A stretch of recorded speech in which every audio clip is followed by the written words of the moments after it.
Okay. Hello everyone. आज मैं आपसे बात करने वाली हूँ रिगार्डिंग द प्रोसेस कॉस्टिंग।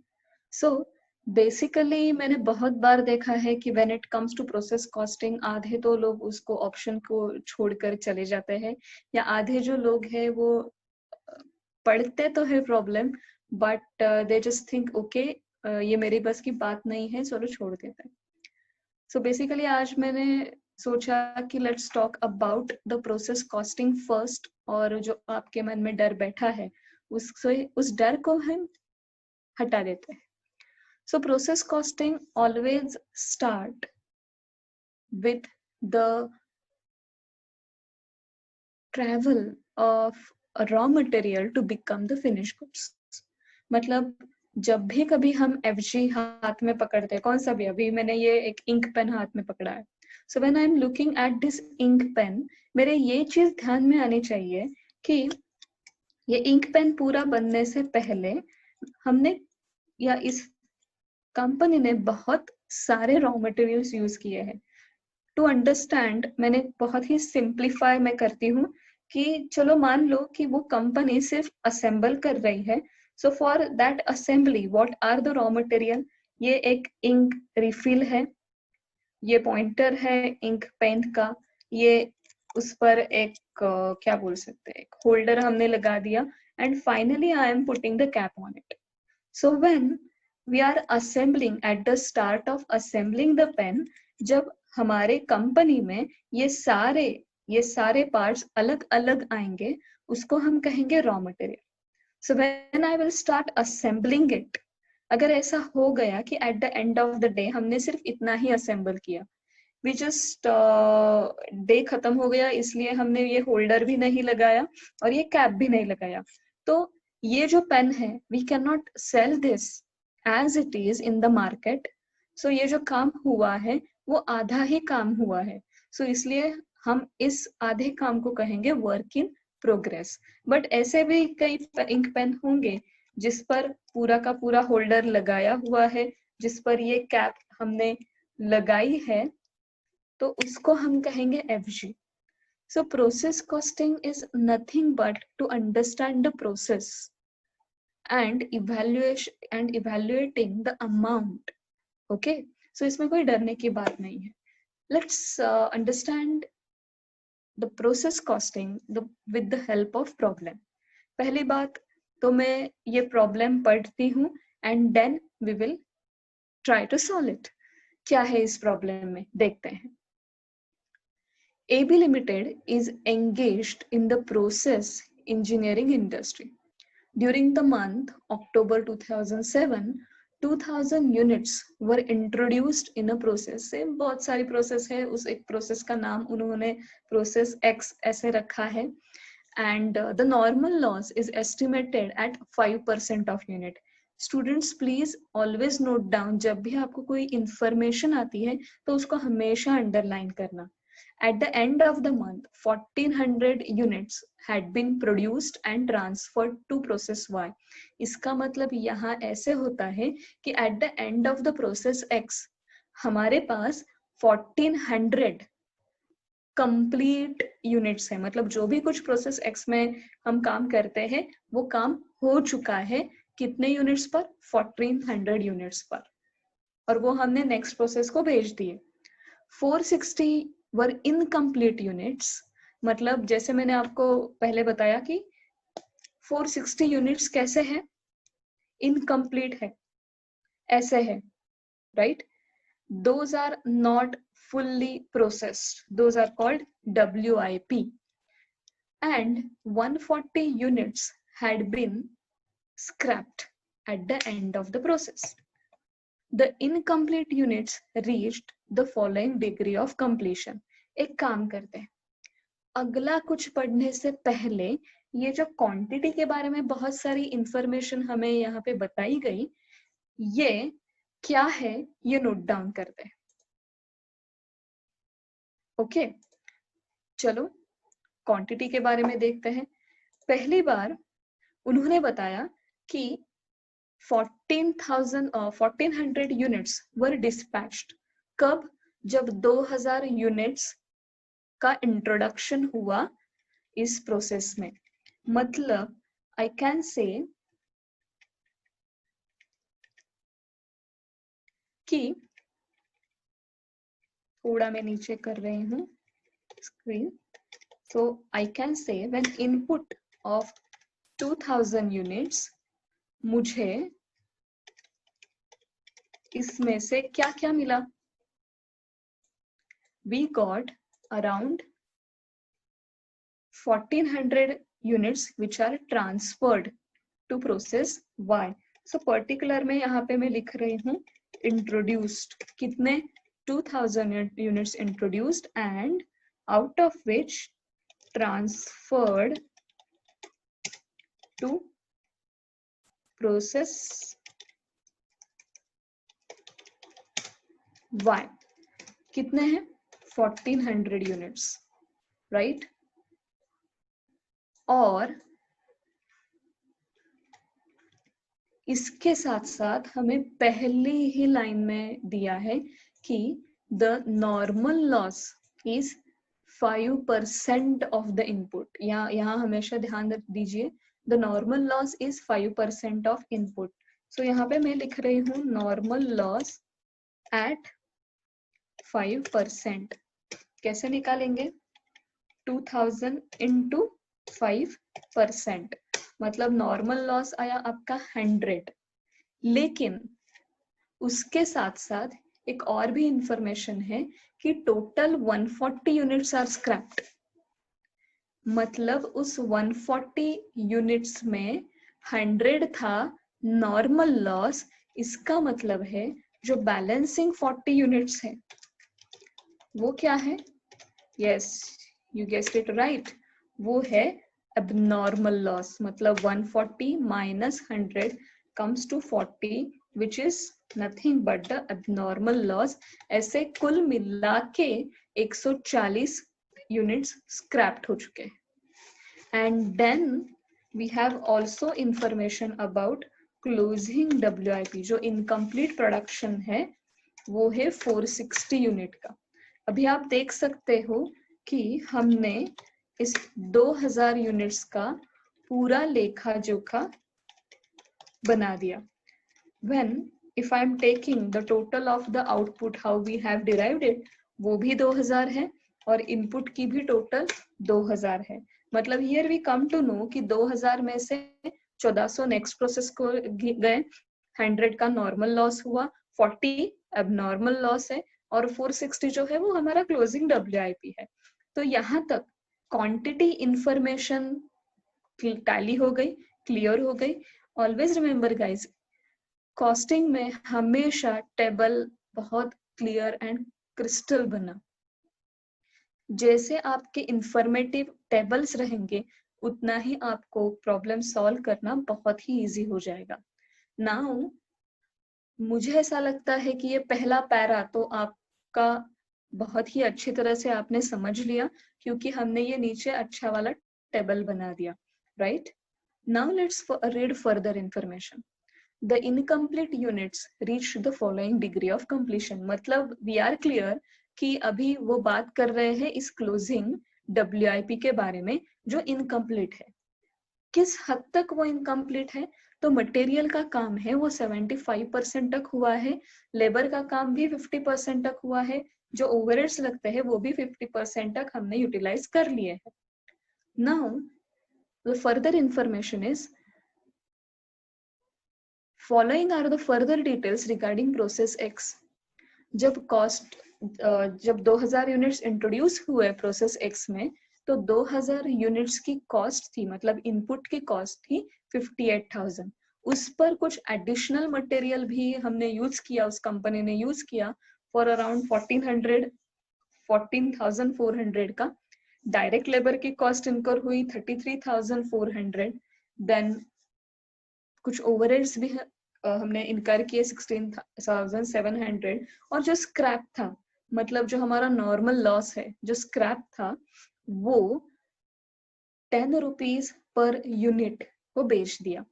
अभी इस पूरे इंफॉर्मेशन के साथ they are expecting from us to prepare 4 statement. 1, statement of equivalent production, second statement of cost, third statement of evaluation, and finally process X account. ये हमेशा ध्यान में रखना कि ये चारों स्टेटमेंट एक के ऊपर एक डिपेंडेंट है। मतलब जब तक हम इक्विवेलेंट प्रोडक्शन नहीं निकालते तब तक हम स्टेटमेंट ऑफ कॉस्ट नहीं बना सकते। जब तक स्टेटमेंट ऑफ कॉस्ट नहीं आएगा तब तक स्टेटमेंट ऑफ इवैल्यूएशन नहीं बनेगा, एंड फाइनली ABC होने के बाद ही we can write down the process X account. So let's first start thinking about statement of equivalent production. अभी तो ये बात बहुत ही साफ है कि ट्रांसफर टू प्रोसेस Y जो है वो पूरी तरह तैयार है from the norms of process X, तो वहां पे कोई दिक्कत नहीं है। नॉर्मल लॉस जो है वो तो स्क्रैप होगा एट द रेट ऑफ 10, जैसे यहाँ पे उन्होंने बताया है। एबनॉर्मल लॉस भी हम ऐसे कंसिडर करेंगे कि 100% प्रोसेस्ड है और बाद में वो हमारा लॉस हुआ। सो इक्विवेलेंट प्रोडक्शन का कहाँ डिफरेंस आएगा? वो डिफरेंस आएगा क्लोजिंग WIP में। क्यों? क्योंकि जो काम हुआ है वो आधा अधूरा है। मटेरियल का काम 75% तक हुआ है, लेबर और ओवरहेड का काम 50% तक हुआ है। तो कैसे निकालेंगे पहला स्टेटमेंट ऑफ इक्विवेलेंट प्रोडक्शन? अभी जो हमने क्वांटिटी का रिको बनाया था, यहाँ पे रिको मतलब रिकंसिलिएशन, कि इनपुट इतना है तो आउटपुट कितना होगा, वही मैं यूज करने वाली हूँ for calculating the statement of equivalent production. अभी क्या करेंगे? अभी इसके सामने we will take the percentage of completion. First, percentage of completion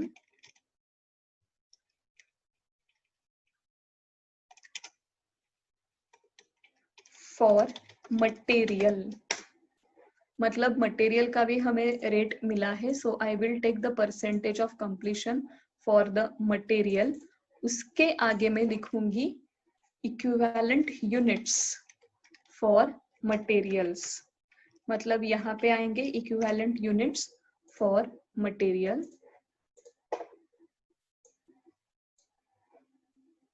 same way we will consider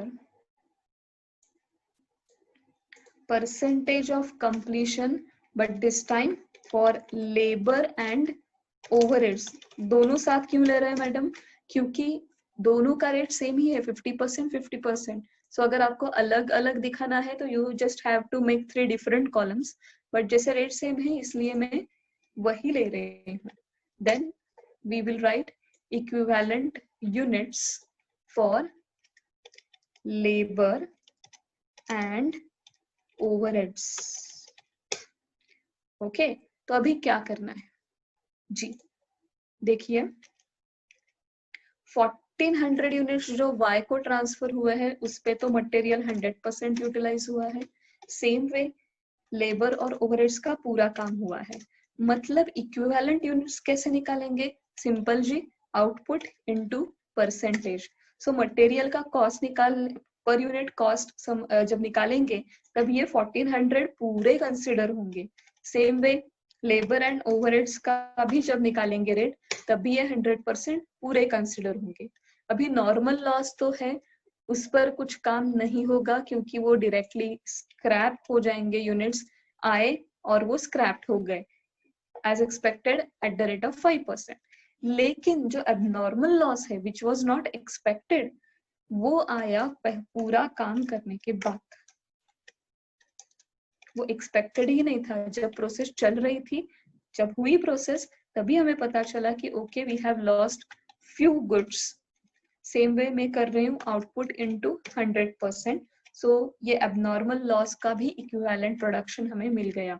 but when we are calculating the closing work in progress, हमें यहाँ पे बहुत ज्यादा ध्यान देना है क्योंकि in the problem it is given that कि वर्क इन प्रोग्रेस यूनिट्स पे मटेरियल का काम हुआ है 75%। So percentage of completion of material I will take it as a 75%। मतलब WIP को हम क्लोजिंग WIP का इक्विवेलेंट मटेरियल यूनिट लेंगे हम 460 इंटू 75%। बच्चों यहाँ पे ध्यान देना, 100% नहीं लिया है as given in the problem, 75% ही काम हुआ है। So percentage of completion for material हमने 75% लिया। Okay, now I am entering the figure that is 345। Same way अगर हम लेबर ओवरहेड्स की बात करें तो यहाँ पे क्या दिया है 50% एंड 50%। सो यहाँ पे मैं ले रही हूँ 50%।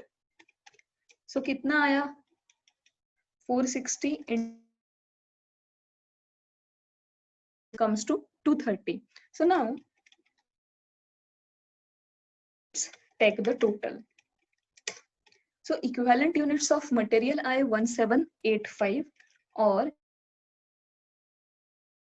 for labor and overheads I 1670. So basically this whole table is nothing of equivalent production.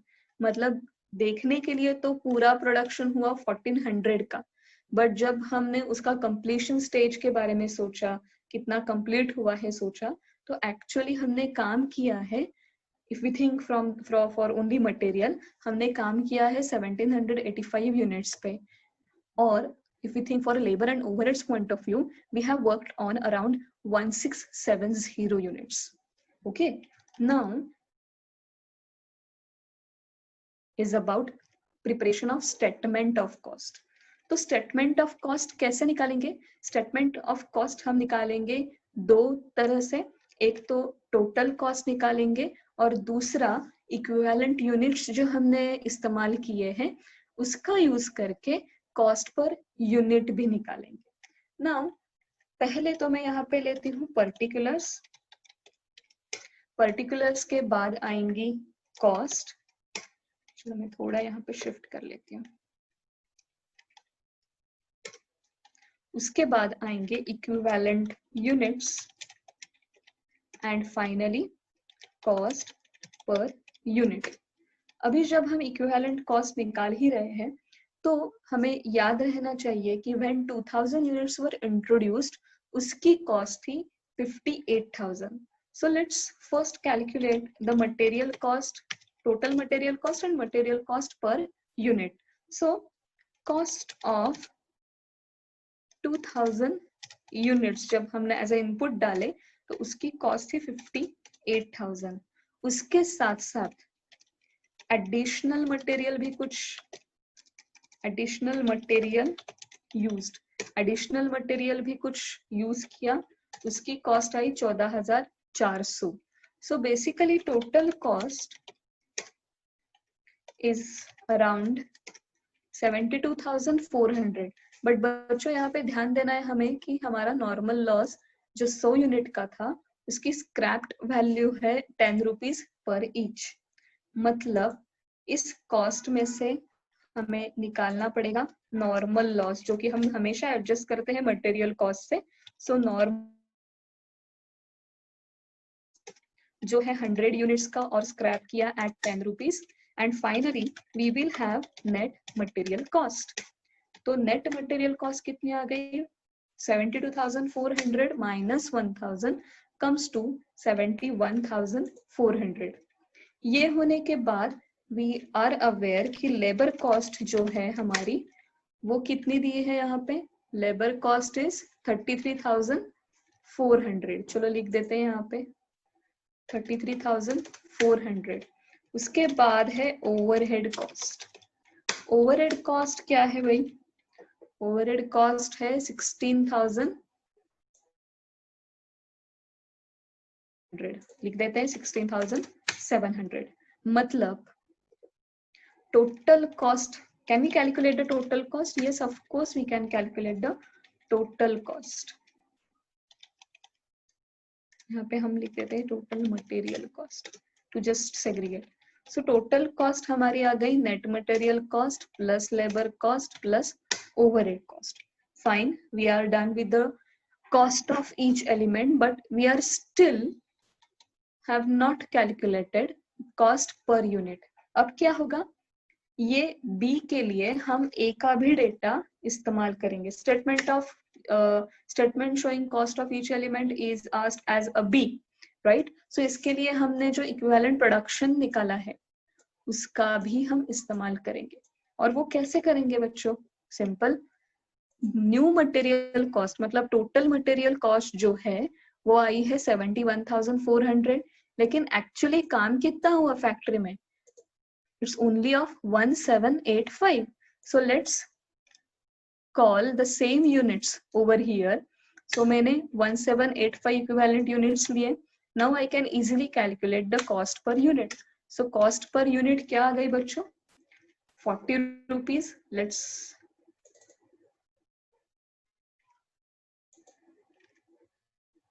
नहीं, यहाँ पे नहीं निकालनी है, सॉरी, नेट मटेरियल पे निकालनी है. So let's call it over here. So क्या आ गई? 71,400 डिवाइडेड बाय 1785. सो क्या आ गई? 40 रुपीज आ गई.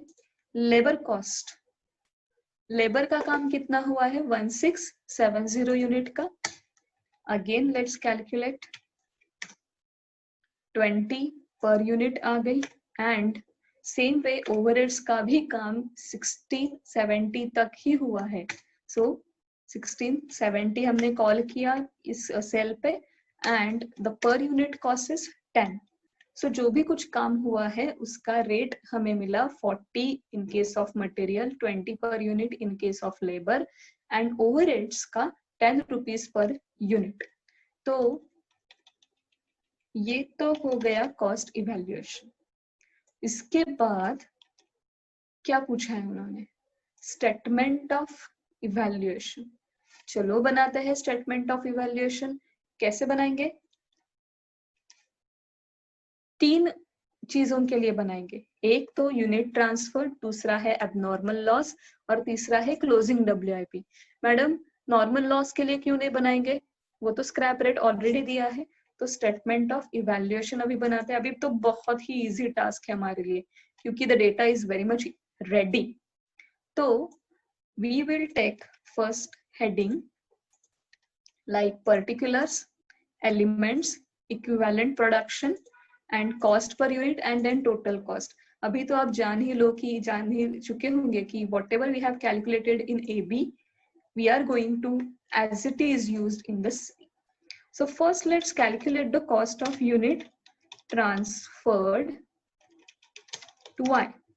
जो भी हम कुछ यूनिट ट्रांसफर कर रहे हैं उसमें क्या होगा? पहले तो हमें मटेरियल कॉस्ट लोड करनी है, उसके बाद लेबर कॉस्ट लोड करनी है और ओवरहेड्स लोड करने. लेकिन जो यूनिट्स हमने ट्रांसफर किए Y को, वो कितने किए? यस यू आर राइट, वो हमने किए 1400 यूनिट्स. और हमेशा इक्विवेलेंट प्रोडक्शन ही लेना है. So please check the first column only. Okay. So 1400 units material के भी गए. लेबर के कितने गए? यहाँ पे 1400 यूनिट्स ही गए. ओवरहेड्स के कितने गए? इतने ही गए. यहाँ पे 1400 यूनिट्स ही गए. सो मैंने एंटर किया. लेकिन मटेरियल की कॉस्ट कितनी थी? 40 रुपीज. लेबर की 20 rupees and overheads की है 10 rupees. So when I am multiplying the equivalent production with the cost per unit, what I will get is the value of the quantities we have transferred to process Y, which is nothing but the 98,000. ये तो एक evaluation complete हुआ. इसको मैं thick outside border दे डालती. Then we are going to talk about the abnormal loss. Abnormal loss ये कितना हुआ? एबनॉर्मल लॉस हुआ हमारा 40 यूनिट्स का. वो भी हम निकालते हैं. तीनों कंपोनेंट्स उस पर इस्तेमाल हुए. What is the equivalent production for abnormal loss? For material 40, labour 40, overheads 40 and the cost per unit is as it is. For material 40, labor 20 and overheads 10. Same way total cost निकालने के लिए हम multiplication करेंगे and then we will get the value of abnormal loss which is 2800. So ये भी evaluation हो गया, and now I am putting the same into the thick border to segregate the evaluations.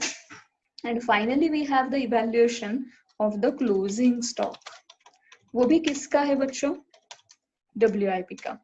Now again ये तीनों का काम हुआ है बट अलग अलग लेवल पे हुआ है. जैसे हमने पहले ही कहा कि 75% हुआ है मटेरियल का, लेबर का 50% एंड ओवरहेड्स का हुआ है 50%. सो इक्विवेलेंट प्रोडक्शन कहाँ से लेंगे? हमारे फर्स्ट ए स्टेटमेंट से. सो क्लोजिंग WIP का मटेरियल का इक्विवेलेंट यूनिट्स है 345, ये यहाँ पे ले लिए. लेबर के कितने हैं? 230 यूनिट्स, ये भी ले लिए. सेम वे ओवरहेड्स के हैं 230 यूनिट्स, जो हमने ऑलरेडी निकाले हैं वो भी हमने यहाँ पे ले लिए. And same way here we have calculated the cost per unit. So I am taking it as it is. Now you are very much sure after multiplying the rate with the units we are having the value of closing WIP which is nothing but at 20,700. so इसको भी मैंने thick border लगा दिया. Now what I'll do, I will take the total cost over here also.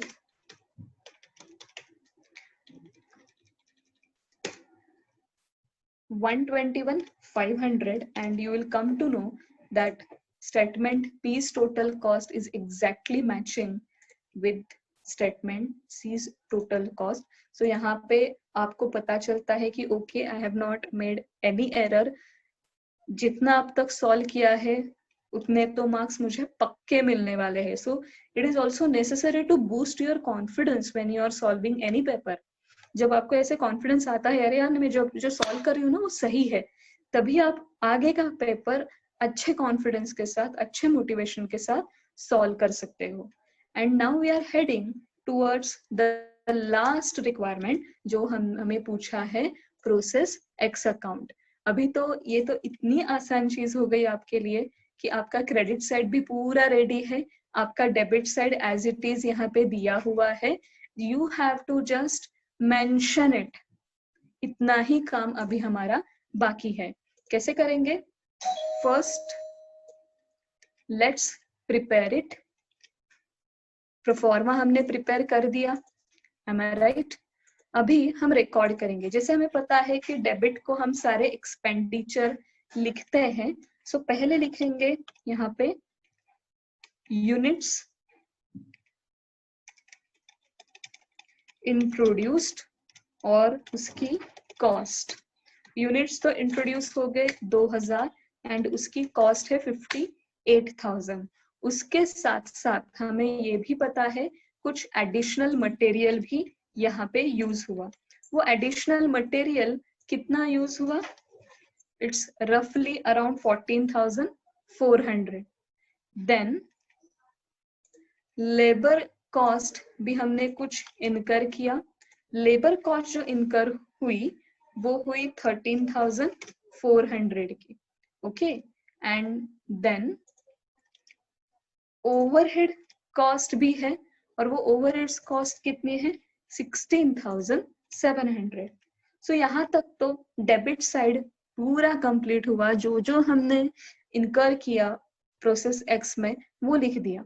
Now on credit side first we will write about the normal loss.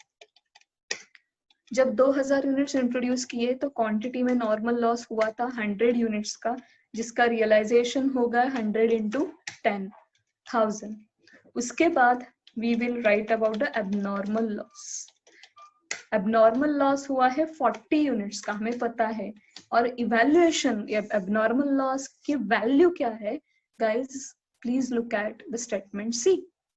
अगर आप material, labour और overheads की total लो जो दिख रही है 2800, वही आपका इवैल्यूएशन है. जैसे मैंने आपको बताया कि the D statement is only the collection of all the material. So ये कितना हुआ? 2800. उसके बाद हम लिखेंगे ट्रांसफर टू प्रोसेस वाई. कितने ट्रांसफर किए भाई हमने? 1400 ट्रांसफर किए और उसका भी इवैल्यूएशन हमने स्टेटमेंट सी में ऑलरेडी बनाया है, जो है सम ऑफ, में आपको एक्सेल पे दिख रहा होगा, which is coming up as a 98,000 and then we will write about the closing WIP जो है 460 यूनिट और जिसका इवैल्यूएशन आएगा the sum of material labor overheads whatever the evaluation we have done in the statement C which is 20,700. अभी आप देख सकते हो if we take the total of quantity is exactly matching. Let's take the total of the amount also and it should match. मतलब अगर match हो रही है इसका मतलब हमने ये पूरा प्रॉब्लम बहुत ही अच्छी तरह से किया है. ओके एंड आई होप ये प्रॉब्लम आपको भी समझ में आया होगा और अभी तक जो आपके मन में डर बैठा था रिगार्डिंग द प्रोसेस कॉस्टिंग वो निकल चुका होगा. So it's really simple. इतना ही आपको सोचना है कि when it comes to the problem पहले आप सिंपल उसका टेबल बनाओ, डेटा टेबल बनाओ और उस डेटा टेबल को ही एक्सटेंड करते जाओ. कुछ डिफिकल्ट आपको नहीं जाएगा. Thank you for watching the video and if you really like the video please share it among your friends. Thank you.